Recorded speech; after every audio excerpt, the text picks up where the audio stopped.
Chumpi. Señor presidente de la Asamblea Nacional, colegas legisladores. Señor presidente, el hábitat y vivienda, al ser un derecho constitucional, permítame leer el artículo 30 de la Constitución de la República, que dice: las personas tienen derecho a un hábitat seguro y saludable y a una vivienda adecuada y digna, con independencia de su situación social y económica. En ese marco constitucional, también el artículo 3 de la Constitución de la República, como uno de los deberes primordiales del Estado, con el fin de erradicar la pobreza, la redistribución equitativa de los recursos para garantizar a las ciudadanas y a los ecuatorianos. Quiero referirme precisamente al proyecto de ley de vivienda de interés, proyecto de ley orgánica de vivienda de interés social, que según los datos relevantes del CISES, es decir, del Sistema Integrado de Conocimiento y Estadística Social del Ecuador, a 2016, el 33.7% de los hogares no poseía una vivienda propia. Por otro lado, las personas que poseían vivienda propia, el 33.6% de las viviendas no reúnen condiciones aceptables de calidad para ser consideradas como viviendas dignas y adecuadas. Es decir, el 33.6% de viviendas propias no cumplen con las condiciones aceptables de calidad como lo determina la Constitución de la República. En esa misma línea, de las personas que sí poseen vivienda propia, existe un 12.3% de viviendas que no cumplen condiciones mínimas de habitabilidad por las condiciones precarias de su calidad. Finalmente, es de declarar la grave realidad de que el año 2016 existía un 11.2% de hogares que viven en condiciones de hacinamiento. En ese sentido, la razón de esta ley es de que es necesario configurar un nuevo cuerpo normativo que enfoque en la creación de una nueva vivienda para aquellos hogares que no tienen vivienda propia, y que además se oriente a mejorar las viviendas que no cuenten con condiciones aceptables o mínimas de habitabilidad.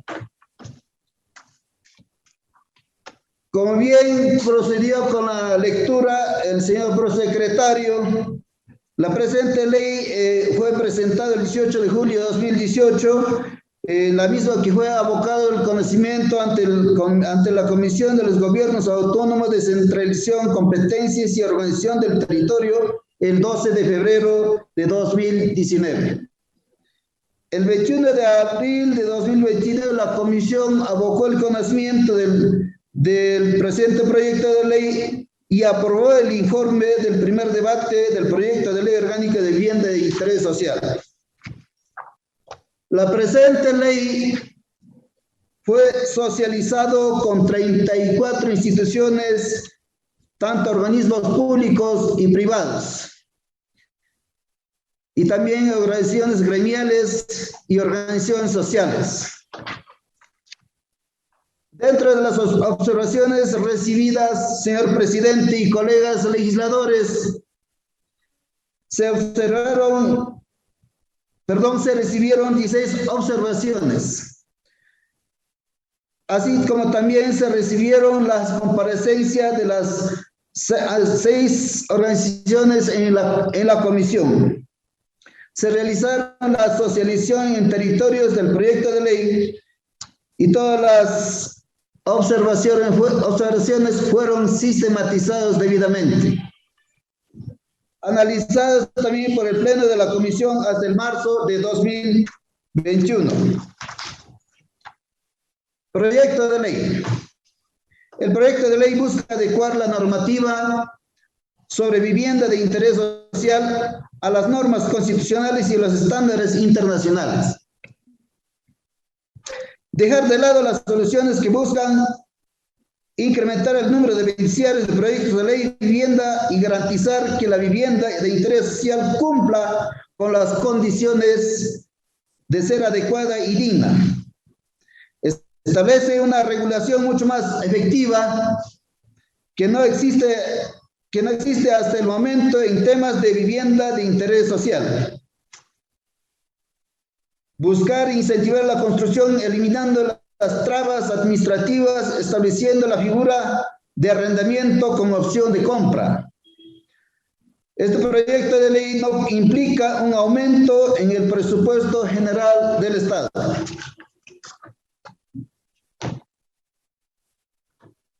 El capítulo 1 al capítulo 2, referente al artículo 1 al artículo 9, establece un sistema nacional de vivienda que integra actores públicos y privados, garantizando que las organizaciones de la sociedad civil puedan incidir en la elaboración de la política pública y de los programas que se ejecuten.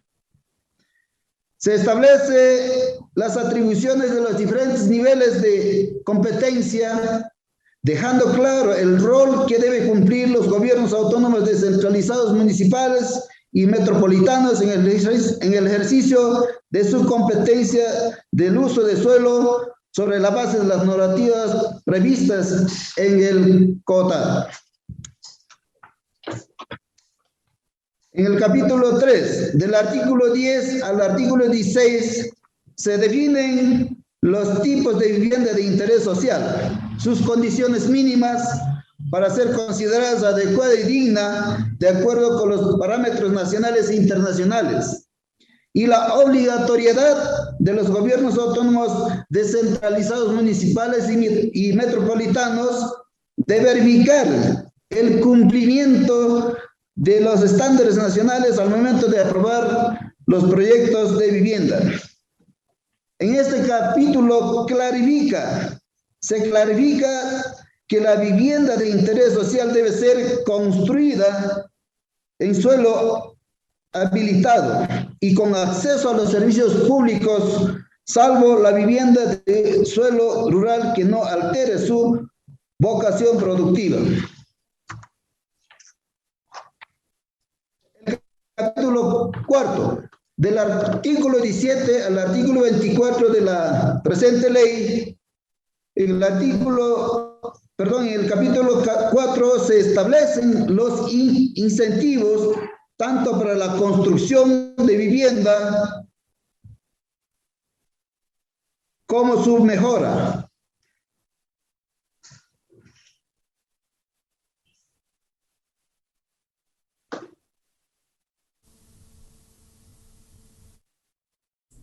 Estamos escuchando la intervención del asambleísta por Morona Santiago, José Celestino Chumpí, en calidad de ponente de este informe de primer debate del proyecto de ley orgánica de vivienda de interés social. Compatibilizaron los beneficios aprobados en la ley orgánica para el fomento productivo, atracción de inversiones, generación de empleo y estabilidad y equilibrio fiscal. Se recogen los beneficios crediticios, fiscales y tributarios establecidos por la vigente Ley de Desarrollo y Vivienda de Interés Social del año 1985. No se está creando propiamente nuevos beneficios tributarios, únicamente se incorporan los ya vigentes dentro de una misma norma que regula este ámbito. Capítulo 5. Del artículo 25 al artículo 30. Se establece un procedimiento simplificado para la autorización de los proyectos de vivienda de interés social, cuya principal función es brindar una mayor agilidad a su construcción. Este procedimiento simplificado no exime a los gobiernos autónomos descentralizados, municipales y metropolitanos de su competencia de control y sanción en caso de encontrar inconsistencias o falencias en los diseños constructivos o en las viviendas ya terminadas. Capítulo 6.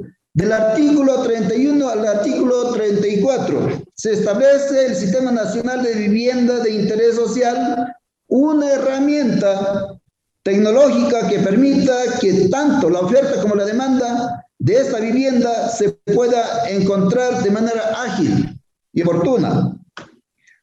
Además, esto garantiza que los proveedores de vivienda puedan venderla, protege a los beneficiarios y asegura que las ayudas e incentivos se destinen a la construcción de viviendas de interés social.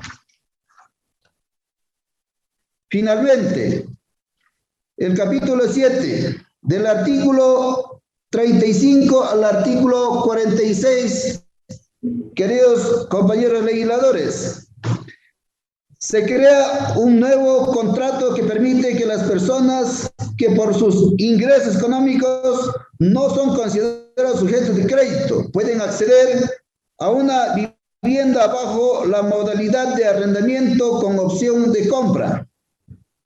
En este contrato, el beneficiario no adquiere la propiedad de manera inmediata, pero una vez cumplidos todos los pagos mensuales, tiene el derecho a exigir que se proceda a la suscripción del respectivo contrato de compra-venta. Se establece la obligatoriedad de los gobiernos autónomos descentralizados de sancionar, conforme a las normas vigentes, a cualquier servidor o constructor que vulnere los derechos a una vivienda digna y adecuada. Hasta aquí, señor presidente, me permito presentar mi exposición como ponente a fin de que las y los legisladores analicen y emitan observaciones, para lo cual dejo en este momento bajo su criterio y presentado para los asambleístas. Muchas gracias, señor presidente.